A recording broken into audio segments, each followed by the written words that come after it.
रहीम।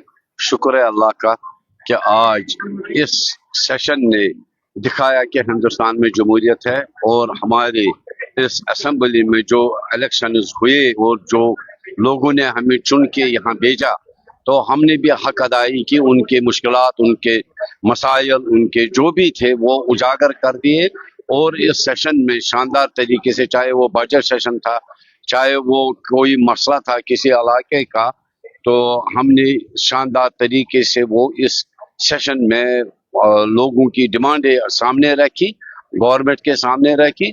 और हर किसी ने अपना, गवर्नमेंट ने भी, स्पीकर ने भी, मेंबरों ने भी इस सेशन में एक आज 8 साल बाद एक अच्छा रोल निभाया।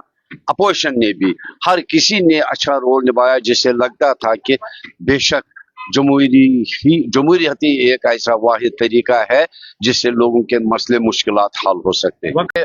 वक्फ बिल हमारे मजहबी जज्बात की बिल है, चाहे वो गांव का है, शहर का है, जम्मू का है, कश्मीर का है, हिंदुस्तान का जो भी मुसलमान है। ये वक्फ किसी की जागीर नहीं है, वक्फ गवर्नमेंट की नहीं है। पहले आपको ये पता होना चाहिए वक्फ क्या है। वक्फ है महाराजा, राजा, नवाब जो भी थे, जो भी कोई अमीर आदमी था या कोई लावारिस जिसको कोई बच्चा नहीं होता था, प्रॉपर्टी उसकी होती थी, वो फिर वक्फ को देता था ताकि मुझे सवाब मिले। तो ये सरकार इस पर कब्जा करे, कोई भी जमात इस पर कब्जा करे, वो गैर आईनी है। आखिरकार ये कानून टूट जाएगा, लोगों के ऊपर कोई राय नहीं है। वक्ती तौर हुकूमत को ये बनाएगी, बनाया उन्होंने, ये नहीं चलेगा, क्योंकि इसमें ये मजहबी मदाखलत, सब कुछ बर्दाश्त करेंगे। मैं पहले मुसलमान हूँ, अपने मजहब पर चल रहा हूँ, मैं क्रिमिनल नहीं हूँ कि नहीं हिंदू को, सिख को, किसी को यहाँ रहने की इजाजत नहीं है, उनके मजहबी मामलात में दखल दूं, मगर अपनी मजहब की रखवाली तो करूं, उस पर तो चलूं। मेरा हक बनता है कि वक्फ पर लड़ूं, चाहे असेंबली में, चाहे असेंबली से बाहर, चाहे सुप्रीम कोर्ट में। ये लड़ाई शुरू हुई, हम कब्रिस्तानों और इस वक्फ की प्रॉपर्टी के ऊपर किसी को कब्जा करने नहीं देंगे।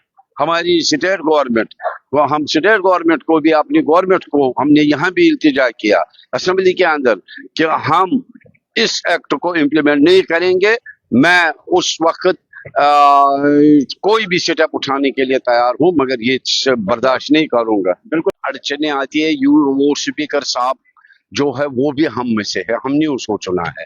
स्पीकर साहब इसके अगेंस्ट नहीं थे, स्पीकर साहब को कुछ कानूनी अड़चने थी। इसका मतलब ये नहीं है कि अगर असेंबली में नहीं हो तो हम ये छोड़ देंगे, या स्पीकर साहब हमारे नहीं है, या असेंबली बाकी मेंबरान रेजोल्यूशन पास होगा। चलिए, आज गलत रंग से, गलत तरीके से रेजोल्यूशन को पहले यहाँ पे अडॉप्ट ये हुआ, तो उसमें कानूनी अड़चने कुछ आई। जो नेक्स्ट सेशन होगा बाज़ाब्ता, ये लड़ाई अभी थमी नहीं है, कंटिन्यू है।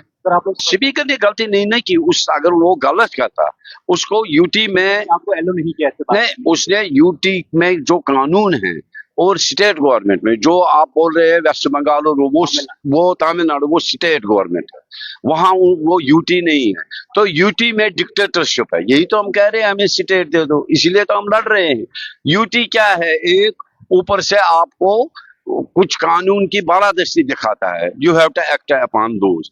तो इसी तरह से स्पीकर साहब को कुछ कानूनी अड़चने थी यूटी इसमें। अगर स्टेट होती तो हमने तो कब का ये किया होता। और ये आगे आप ये इंशाल्लाह आप देखेंगे, जब नेक्स्ट अगर जिंदा मैं भी होगा, आप भी होंगे, तो ये लड़ाई अभी थम नहीं गई, ये कंटिन्यू है। ये अगले सेशन में आप देखेंगे कि इस पर शुरू से ही हम इसके लिए फाइट करेंगे। तब तक हम कोर्ट भी जाएंगे, अल्टीमेट तो इसका कोर्ट ही डिसीजन देगा।